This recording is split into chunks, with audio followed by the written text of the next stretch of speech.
Meu amigo, hoje a gente vai responder se é verdade ou se é mito aquela história do voto de protesto. Tenho certeza que você já deve ter recebido a história de que mais de 50% dos votos brancos e nulo invalidam uma eleição. Então, vamos confirmar se realmente isso é verdade após a vinheta. Confere.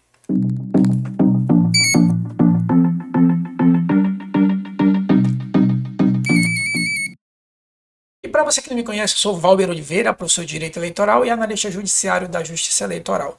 Toda semana a gente traz pelo menos 2 vídeos aqui de Direito Eleitoral, então não se esqueça de se inscrever, curtir, comentar e compartilhar, que isso ajuda muito aqui o canal, tá? Então, conforme a gente já havia prometido, a gente vai responder a seguinte pergunta. É verdade que mais de 50% dos votos brancos e nulos, né, invalidam uma eleição? Vamos lá conferir.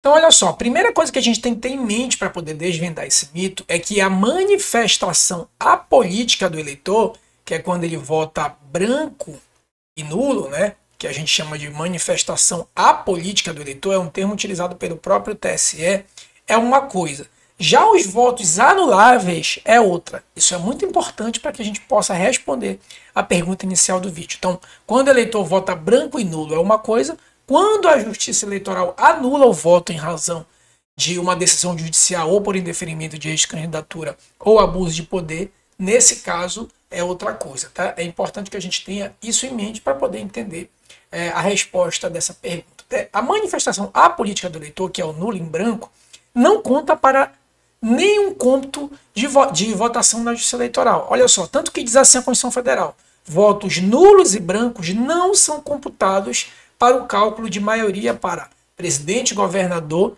e prefeito. Então a gente já vê aqui o primeiro indício que o voto branco e nulo não serve para nada, né? Então, continuando, olha só, artigo 106 do Código Eleitoral. O quociente eleitoral, que é um parâmetro, né, lá para eleição de vereador e deputado, a gente já falou na lâmina anterior sobre prefeito, governador e presidente, agora aqui sobre vereador e deputado, que é sobre o quociente eleitoral.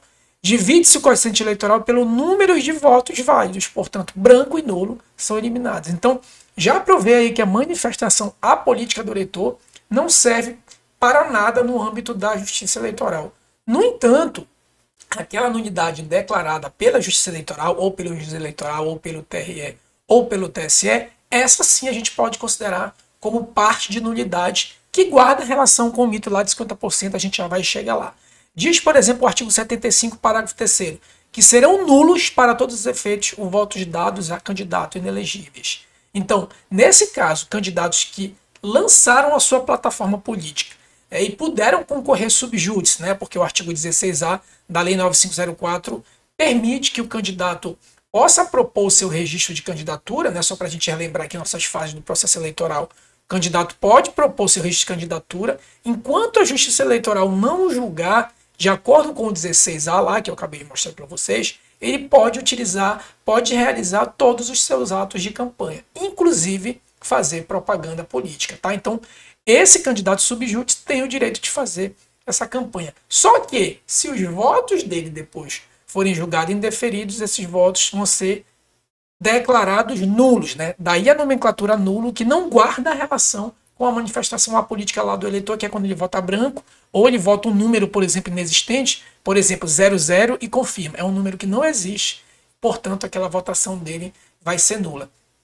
Nesse caso, como a gente já adiantou, não é computado para nem um fim. No entanto, o candidato que for declarado inelegível em razão de ter concorrido subjúdice, aí sim a gente tem a questão da nulidade. Outro ponto de nulidade é se o candidato conseguiu aqueles votos por meio de abuso de poder. O artigo 222 do Código Eleitoral diz que é anulável a votação viciada em fraude, coação ou os outros meios que tratam 37, emprego de processo de propaganda ou captação de sufrágio. Então, veja que o abuso de poder também é um elemento que torna aquela votação nula, né? Então, daí vem a grande confusão, né? Professor, agora o senhor explicou a diferença, né? Uma coisa é quando o eleitor vota branco e nulo, que eu não faço o cômputo dessa votação para nada. Outra coisa é quando a Justiça Eleitoral declara o candidato inelegível e ele concorreu sob júdice, mas recebeu votos durante as eleições, já que por ocasião das eleições ele ainda, o julgamento, o registro de candidatura ainda não tinha sido julgado.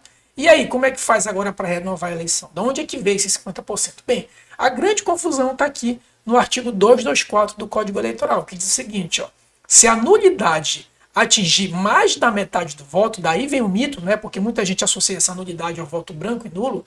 Se a nulidade atingir mais da metade do voto no país, para as eleições presidenciais do Estado ou do município, julgar-se-ão prejudicadas de demais votação e o tribunal marcará nova eleição. Então, essa nova eleição diz respeito ao julgamento de registro de candidatura ou cassação de diploma e registro, né, em razão de abuso de poder econômico. Não tem nenhuma relação lá com a nulidade em razão da administração apolítica. Um outro caso, que não necessariamente precisa ser 50%, é lá o parágrafo 3º do artigo 224, que diz o seguinte, ó, se ocorrer o indeferimento de registro de candidatura ou a cassação do candidato eleito, ou seja, do primeiro colocado, e aí não importa se ele teve mais ou não de 50% ou não. Por exemplo, um prefeito em um município em que não tem segundo turno, né, com menos de 200 mil eleitores, ele pode, por exemplo, uma cidade com 150 mil eleitores, né, o prefeito prefeito eleito, né, pode ter 50 mil votos,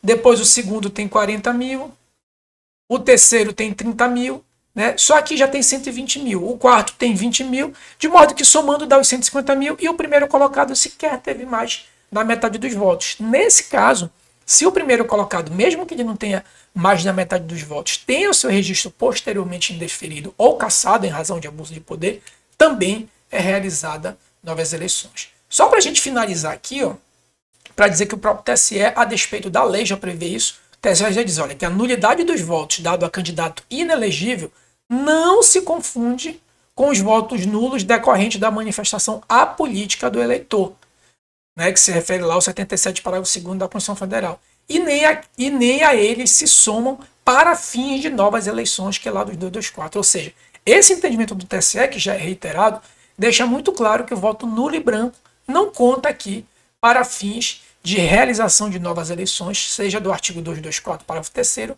seja do caput, tá? Então, uma coisa é uma manifestação apolítica, outra coisa é o voto nulo. Então, em síntese, seria essas duas hipóteses de renovação, quando mais de 50% dos votos forem cassados ou indeferidos, e independente se é primeiro colocado ou não. Primeiro colocado, por exemplo, naquele nosso exemplo, ele pode não ter cometido nenhum abuso, mas o segundo e o terceiro somados têm mais de 50%, e se o voto dele, a votação deles forem nula, realiza-se novas eleições. Ou o indeferimento / cassação do primeiro colocado, tá? Manifestação apolítica nunca renova a eleição. Sempre brinco que em um município, se 99% das pessoas votarem nulo e branco, quem vai resolver a questão é a família dos dois candidatos a prefeito, tá bom? Então, não há essa questão de renovação de eleição em razão do voto nulo e branco da manifestação apolítica do eleitor. A única renovação da eleição é quando há uma decisão judicial que caça registro ou indefere registro de candidatura. Tá bom, meus amigos? Então, resposta para essa pergunta, a resposta é não para votos brancos e nulos, mas sim para votos anuláveis por decisão judicial, tá bom? Não se esqueça de se inscrever, comentar, compartilhar. Se você quer se aprofundar em direito eleitoral, eu vou deixar aqui 2 links na descrição. Se você quer fazer concurso, né, o concurso do TSE unificado ou concurso que caia direito eleitoral, tem o link aqui na descrição. Ou se você é profissional do direito eleitoral, né, quer trabalhar com a prática eleitoral ou já trabalha e quer se aprofundar, vou deixar um link também de um outro curso que é específico voltado para a prática eleitoral. São módulos teóricos e logo em seguida módulos práticos para quem vai trabalhar na prática forense. E para quem vai fazer concurso público, a gente tem um curso mais enxuto, voltado com resolução de questões e súmulas do TSE, só realmente o que cai no concurso, tá? Vou deixar o link aqui na descrição, tá bom? Um forte abraço e até a próxima.